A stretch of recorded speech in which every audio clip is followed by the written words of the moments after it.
This also happens when judges suppress truth in the interest of expedience and to maintain the status quo, which is more comfortable and lucrative for the causes.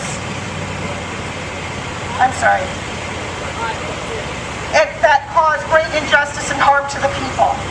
Tyranny is what our forefathers warned us about from their personal experience in drafting our Constitution to protect us from the tyranny of government. And it is what we are warning our children about. It's what we are demonstrating against today. CPS has become a harmful and tyrannical government institution that is in control because there are no real checks and, out of control because there are no real checks and balances and no accountability. CPS wages a war of terror against innocent children and their families. It holds our kids hostage for cooperation and ransom, keeping them drugged, and threatening that we will never see each other again if we complain.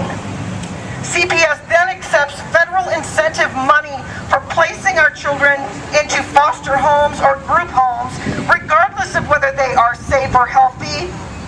And they get even more if they can label our children as disabled. When DHHS becomes involved, a caseworker, sometimes a personal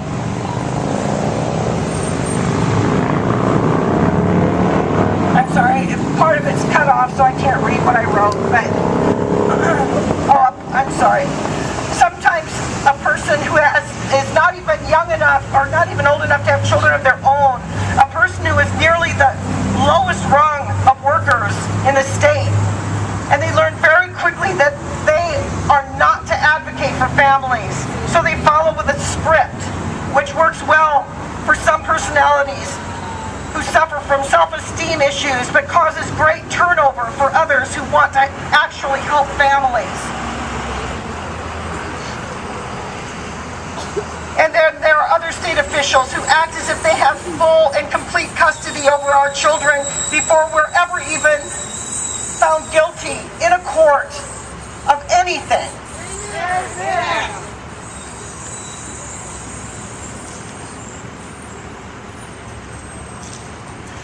They can medicate our children without our permission. They can place them wherever they want, and they don't have to tell us where they are. They can change their doctors, their schools, their therapists.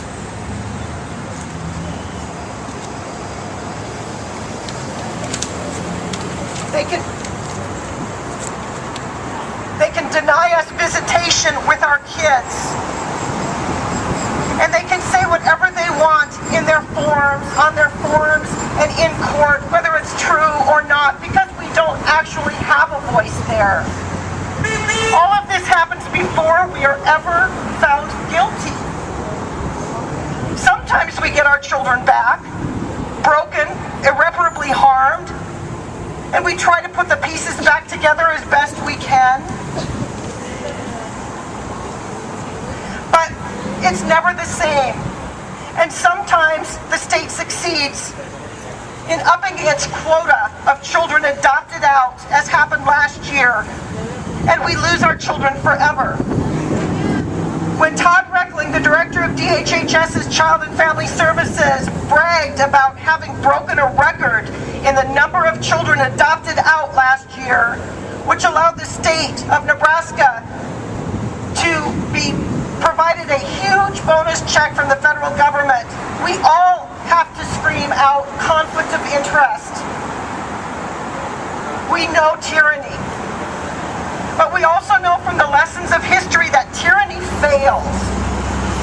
It fails because it must.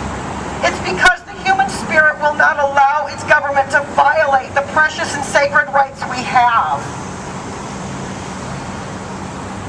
We have the right to freedom, to liberty, and to the pursuit of happiness. We have the right to due process. And we have the right to protection under the law. We have the right to bear children and to raise them.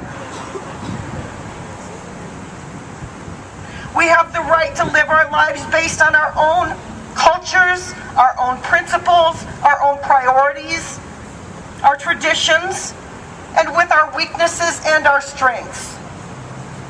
Together we will endure the challenges and suffer the attacks which are to come, and we stand united until this tyranny fails here. We will know we've defeated tyranny when the very people who are responsible of imposing it are fired and or they are prosecuted for crimes against citizens. And we'll know when all of us can come to this place without a mask.